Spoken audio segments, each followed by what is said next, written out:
لا نبی بعدہ اما بعد فاعوذ باللہ من الشیطان الرجیم بسم اللہ الرحمن الرحیم۔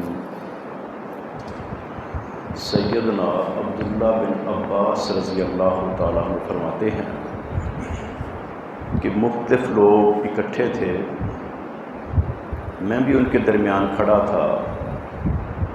اچانک پیچھے سے میرے کندھے پر کسی نے ہاتھ رکھا اور اس کو دبایا۔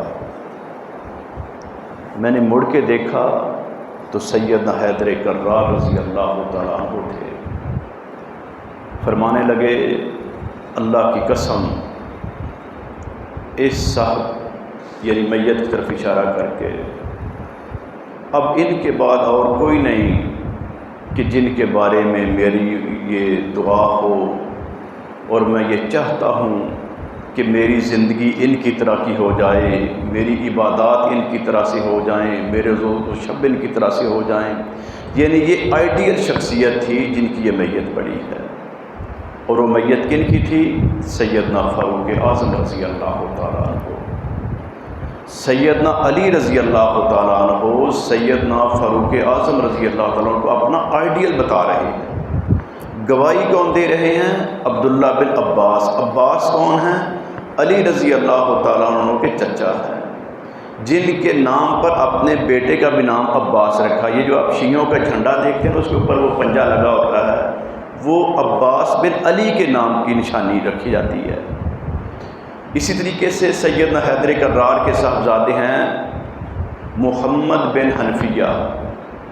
وہ کہتے ہیں کہ میں نے اپنے والد محترم سے پوچھا کہ ابا جان سب سے بہترین بندہ اس امت میں نبی علیہ السلام کے بعد کون ہے؟ فرمایا ابو بکر صدیق رضی اللہ تعالیٰ عنہ۔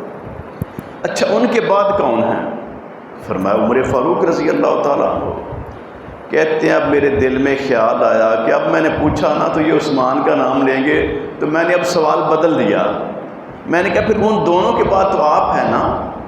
فرمایا نہیں، میں تو عام اللہ کا بندہ ہوں۔ اس طریقے سے ایک اور صحابی نے باقاعدہ پوچھا یہی سوال، تو تیسرے پہ انہوں نے کہا کہ نہیں، تیسرا ایک اور اللہ کا بندہ ہے۔ وجہ کیا تھی کہ سیدنا علی رضی اللہ تعالیٰ عنہ کی فوج میں بھی، آپ کے افراد میں بھی وہ لوگ شامل ہو چکے تھے جنہوں نے عثمان غنی کو شہید کیا تھا۔ آپ اسکریننگ کر رہے تھے، چھانٹی کر رہے تھے، انویسٹیگیشن کر رہے تھے کہ جو اصل مجرم ہوں گے وہ تو 2-4 تھے نا، لیکن انہوں نے پلاننگ ایسی کی، ماحول ایسے بنایا کہ جس سے پوچھتے ہاں بھائی تم بھی شامل ہو قتل کرنے میں؟ ہاں ہم شامل ہیں۔ تو وہ کئی 100 کئی ہزار لوگ اپنے آپ کو کہہ دیتے تھے کہ ہم سارے شامل ہیں، جس وجہ سے سیدنا حیدر کرار رضی اللہ تعالیٰ عنہ نے عثمان غنی رضی اللہ تعالیٰ عنہ کے قاتلوں سے بدلہ نہیں لیا۔ انتظار میں تھے کہ حالات بہتر ہوں گے تو ہم بدلہ لیں گے۔ تو دوسرا موقف یہ تھا کہ فی الفور بدلہ لیا جائے، لہذا صحابہ اکرام رضوان علیہم اجمعین سارے کے سارے وہ عظیم ہیں۔ اللہ ہمیں ان کے نقش قدم پر چلنے کی توفیق عطا فرمائے۔